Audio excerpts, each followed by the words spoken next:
आदर व सम्मान के योग सरपंच साहब और उनके साथ में बैठे हुए सभी गांव की सरदारी, बहुत ही आदर व सम्मान के योग गांव कड़वा के बुजुर्ग नौजवान साथी, मातृ शक्ति, मेरे आम उम्र नौजवान साथी, सभी को मेरी तरफ से नमस्कार, राम राम। आज एक बहुत बड़ा दिन है। थोड़ा सा मैं आपको जानकारी देना चाहूंगा। शहीद भगत सिंह और बाबा साहब अंबेडकर के बारे में हो सकता है बहुत सारे मेरे से ज्यादा जानते हो, और मैंने इनके बारे में बहुत स्टडी कर रखी है, बहुत फिलोसफी कर रखी है। एक तरीके से जिसको आप बोलते हो पीएचडी कर रखी है। शहीद भगत सिंह और बाबा साहब अंबेडकर राजनीतिक कारणों के कारण या आपस में भाईचारे को खराब करने के कारण लोगों ने अपने अपने नेता, अपने अपने धर्म, अपने अपने भगवान बांट लिए। पर आज जिनकी जयंती पे हम सब इकट्ठा हुए हैं, इतना शानदार प्रोग्राम, आप भी इस प्रोग्राम का हिस्सा बने हो। बाबा साहब जब से पैदा हुए, और 14 साल की क्या उम्र होती है, 14 साल की उम्र में उन्होंने अंग्रेजों का राज था। जब मध्य प्रदेश में इंदौर के पास उनका जन्म हुआ और अंग्रेजी शासन में जब कोई भारतीय सरकार के खिलाफ, ब्रिटिश सरकार के खिलाफ कभी कुछ भी बात बोलता था तो उनको गोलियां और कोड़े खाने पड़ते थे। ऐसे हमारे बाबा साहब उन कोड़ों को खाते खाते वो देश की संसद में पहुंचे, देश का वित्त मंत्रालय संभाला, देश के लिए कानून के मंत्री बने, और महात्मा गांधी जी के अथक प्रयासों से जब देश को आजादी मिली तो उनको इस देश का संविधान 12 कमेटी के साथ लिखने का मौका मिला। ऐसे हमारे बाबा साहब को मैं नमन करता हूं, अभिनंदन करता हूं। और उन्होंने हमेशा ये नहीं कहा कि मैं जो कैपेबल है, जिसको बोलते हैं आज के टाइम में वह सवर्ण जाति का है या नीची जाति का है, वो एससी है, वो जर्नल है। वो हमेशा गरीब और अमीर की बात करते थे। वो हमेशा एक ही बात कहते थे, अमीर तो अपना गुजारा कर लेगा, और गरीब आदमी को यदि कानून में हक नहीं दिए तो उसको हक दिलाने के लिए संविधान में प्रावधान करना पड़ेगा। और राजनीति जैसे जैसे हैवी हुई 47 के बाद और 50 के बाद एक ऐसा दौर भी आया जब देश में जिन लोगों ने आजादी के लिए लड़ाई लड़ी वो पीछे हो गए, और जिन्होंने अंग्रेजों की कुर्सियों के नीचे बैठ के एक तरीके से चाटुकारिता करी, उनको आगे आने का मौका मिल गया। पर समय बलवान होता है, देश की जनता ने समझा, दोबारा से फिर मौका दिया।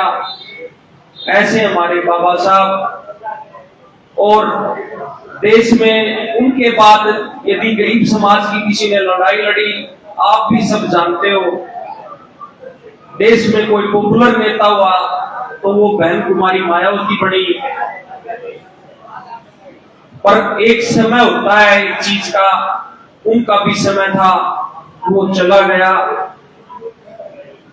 जब भी राजनीतिक तौर पे बहन जी कोई अपने उम्मीदवार को लोगों के बीच भेजते थे तो बाबा साहब का नाम लेके यही कहते थे कि ये आपके समाज की लड़ाई लड़ेगा। पर हम जिस एरिया में रहते हैं, जिस प्रांत में रहते हैं, हरियाणा प्रदेश में, यहाँ बहन जी का कोई खास प्रभाव न होने के कारण पिछले 15 साल से हम देख रहे हैं कोई खास महत्व नहीं मिल पाता। उसका कारण है कि कोई ऐसा नेता नहीं बन पाया जो गरीबों की आवाज को उठा सके और गरीबों की आवाज को ऊपर पहुंचा सके। मैंने भी अपनी पढ़ाई पूरी करने के बाद 10 साल बाहर जाके काम करने का मौका मिला, नौकरी करी, काम करा अपना। 10 साल मैं गुड़गांव रहा। बालाजी महाराज की कृपा से, मेरे पिताजी के आशीर्वाद से जीवन में कुछ हासिल कर लिया और उसी की बदौलत आज आपके बेटे को हरियाणा प्रदेश की कद्दावर नेता बहन कुमारी शैलजा जी ने खुद बुला के दिल्ली में मेरे से बात करी, क्योंकि सभी हितों के लिए उन्होंने जिस नेता को चुना था वो भावना में बह के या कोई राजनीतिक प्रेशर भी हो जाते हैं, उन्होंने साथ छोड़ दिया। पर बहन जी ये चाहती थी कि भाई जींद जिले में कोई एक ऐसी कॉन्स्टिट्यूंसी हो जहां हमारे समाज की लड़ाई को लड़ सके, कोई ऐसा नौजवान बच्चा पढ़ा लिखा जो इन धनाढ्य सेठों के प्रेशर में ना आए, प्रेशर में आके अपना पर्चा ना उठा ले। क्योंकि आप देखते हो पिछले 10 साल से जो गरीब समाज की लड़ाई लड़ने के लिए जो उम्मीदवार आता है उसको प्रेशर देके बिठा दिया जाता है। सारी बातें पूछी बहन कुमारी शैलजा जी ने मेरे से, और एक ही बात कि यदि दम नहीं है तो अभी मना करते देवेंद्र, यदि तू मजबूती के साथ गरीब समाज की आवाज को उठाने का काम करेगा, उनकी आवाज बढ़ेगा, परमात्मा ने तेरे को आशीर्वाद दे रखा तो झुकना नहीं है। तो आपके सामने वो आज ये 28वां प्रोग्राम है। 16 जनवरी से इस राजनीतिक जीवन में प्रवेश किया था। इससे पहले मेरा कोई राजनीतिक कोई बैकग्राउंड नहीं था, कोई कुछ नहीं था। 3 साल पहले जब पिछले चुनाव में जिनको हमने पढ़ाया था उन्होंने भी अपने बड़े तरीके से अपनी बात रखी। और क्योंकि मैं ये राजनीतिक मंच तो नहीं है, पर बाबा साहब एक खुद राजनीतिक आदमी थे, इसलिए राजनीतिक आदमी राजनीति की बात नहीं करेगा तो फिर ये एक नाइंसाफी होगी। और आपको पता भी होना चाहिए जागरूकता अच्छी चीज होती है।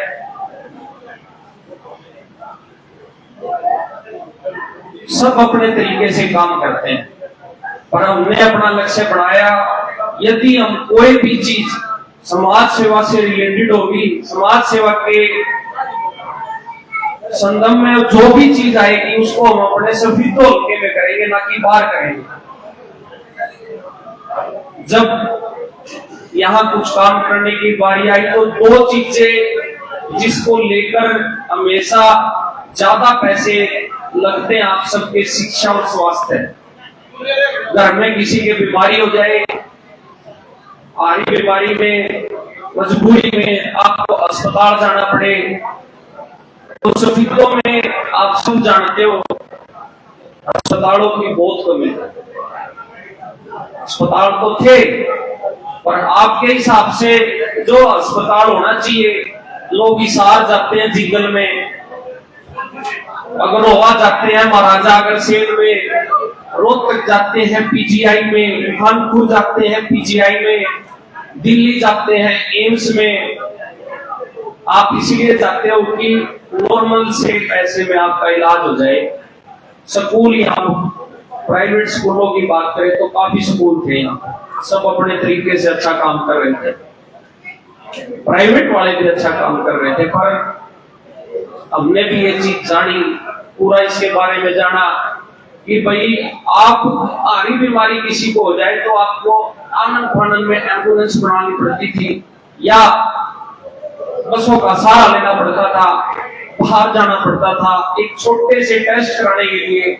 अल्ट्रासाउंड टेस्ट एक छोटा सा टेस्ट होता है हॉस्पिटल में, उसको भी कराने के लिए आपको बाहर जाना पड़ता था।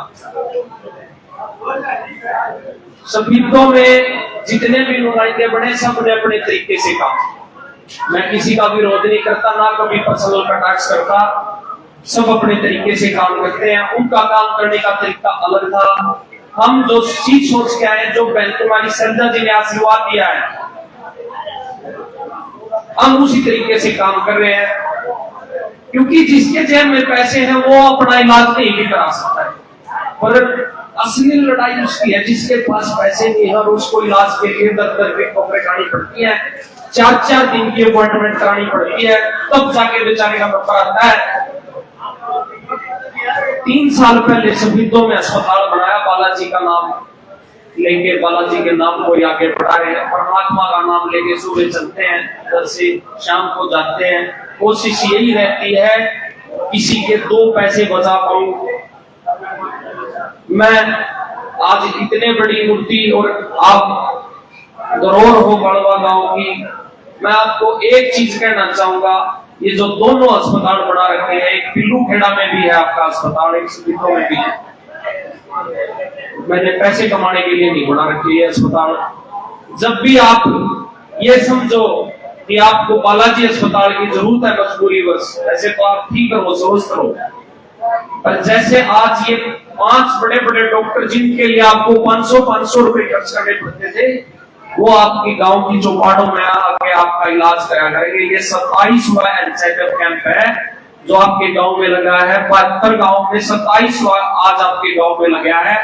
सभी गांव में ऐसे ही पूरी डॉक्टरों की टीम, और हम इसको बहुत बड़े लेवल पे करेंगे क्योंकि शुरुआत हमेशा छोटे से होती है। आगे आने वाले टाइम में आपको ये कभी कैंप बंद नजर नहीं आएंगे। ऐसा भी नहीं है कि आपके गांव में कैंप लग गया तो दोबारा नहीं लगेगा। स्वास्थ्य की जांच आपकी बारी बारी से आपके गांव में आके करा करेंगे।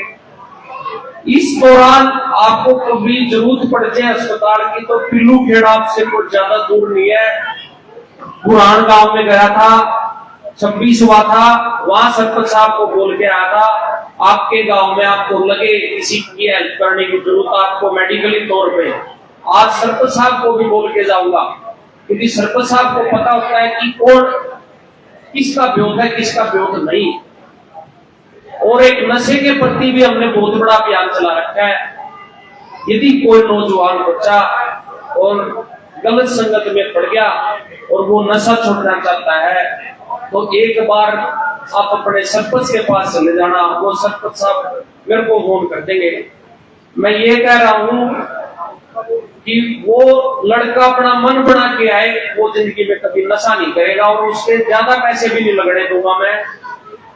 ऐसे पिल्लू खेड़ा बैंड के 12-13 बच्चे नशा छोड़ चुके हैं हमारे पिल्लू खेड़ा हॉस्पिटल की उससे, और जो बच्चे आ रहे हैं उनकी पहचान भी नहीं बताई जाती, बिल्कुल प्राइवेसी रखी जाती इसलिए ताकि उसको ये ना हो कि मेरा मजाक बने कि मैं नशे की लत में पड़ गया था।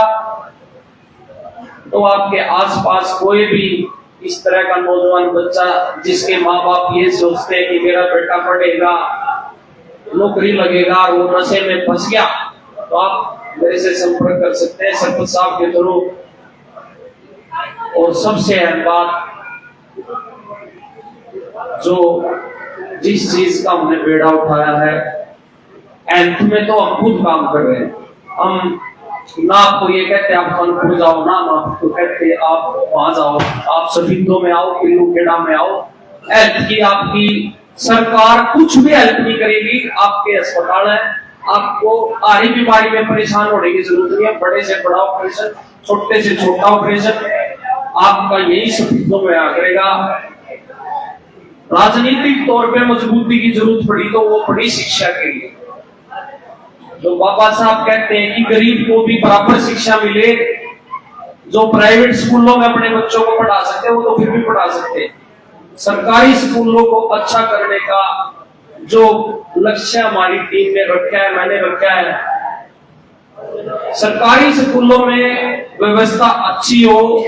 जो मजबूरी में 30% परिवार देखा देखी में बच्चों को प्राइवेट स्कूलों में पढ़ा रहे हैं। प्राइवेट स्कूलों में तो जिसको पढ़ाना वो पढ़ाएगा ही पढ़ाएगा, पर जो पॉकेट अलाउ नहीं करते, और सरकारी में आप इसलिए नहीं भेज पाते क्योंकि वहां सुविधाओं का अभाव है।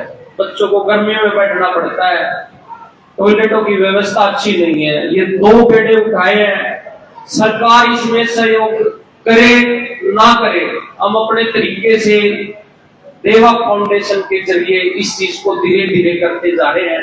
आपको इसका रिजल्ट भी देखने को मिलेगा। अस्पताल आपके बना दिए, शिक्षा में हम धीरे धीरे काम कर रहे हैं। कुछ स्कूलों के प्रिंसिपलों के साथ, हेडमास्टरों के साथ संपर्क बना के काम कर रहे हैं। जैसे जैसे आगे मौका मिलेगा उसी तरीके से काम करते रहेंगे। पर असली में चिंता बहन कुमारी शैलजा जी को इस सभी की इसलिए है क्योंकि उन्होंने बड़ी उम्मीद से यहाँ के नुमाइंदे को जो है विधानसभा में पहुंचाया था, और सब अपने तरीके से काम करते हैं। उन्होंने अपने तरीके से किया, हम अपने तरीके से करेंगे। आप स्वस्थ रहो, मजबूत रहो। मेरे आगे ऐसे ये एक नई चीज है जो पहले आपको देखने को नहीं मिलती थी। मैं जानकारी देना चाहूंगा आपको। आज बाबा साहब का जन्मदिन सभी तोलके के 72 गांव के 24 गांव में मनाया जा रहा है। 24 गांव में बाबा साहब की जयंती मनाई जा रही है। सभी में मेरा निमंत्रण है। वापिस जाऊंगा नहीं तो काफी देर बैठता मैं यहाँ, सभी में जाना है। ये प्रोग्राम ऐसे ही चलता रहेगा। आप सभी जिसको दवाई लेनी है दवाई लेके जाए यहाँ से।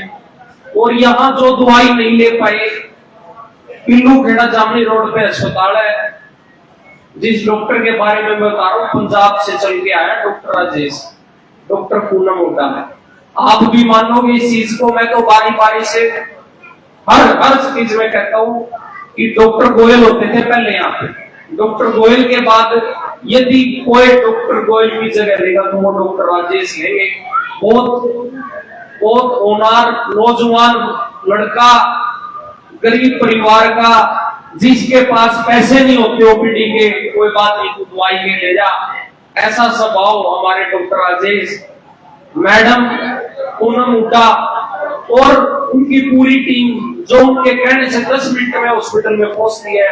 चाहे डॉक्टर अनिल की बात करें, डॉक्टर दीपक की बात करें, जितने भी डॉक्टर आज आपके गांव में देखने के लिए आए हैं, आपको कभी भी मेडिकली हेल्प की जरूरत पड़े आप अस्पताल में जाओ और अपना इलाज करा सकते हो। यही हाथ जोड़ के जो आप इस प्रोग्राम का हिस्सा बने, और खास तौर पे मैं बधाई देना चाहूंगा कि मेरे छोटे से निमंत्रण पे इतनी पूरी मीडिया की टीम पूरी बधाई के पात्र है। जितने भी मीडिया के साथी आए हैं, आप सब इसी तरीके से सभी तोलके की आवाज को उठाते रहोगे, एक्चुअल मुद्दों पे आप काम करते रहोगे। वो दिन दूर नहीं जहां एक्चुअल में दिखने वाले काम अमूलचूल परिवर्तन होएगा। और हमारी बहन अन्नू हरियाणवी जी इतना अच्छा प्रोग्राम किया उन्होंने, सरपंच साहब रागिनी के माध्यम से आपको बताया। आगे भी जितने प्रोग्राम होंगे इसी तरीके से ये लोगों को जागृत करते रहेंगे। प्रवीण जी, पूरी साउंड की टीम, सबको मैं बधाई देना चाहूंगा। जितने भी नौजवान साथी पूरे टीम में काम कर रहे थे, और भाई कड़वा से जितने भी नौजवान साथी है भाई, उनका भी धन्यवाद करूंगा। आप सभी इस प्रोग्राम का हिस्सा बने। आप सभी को मेरी तरफ से नमस्कार, राम राम, अभिनंदन।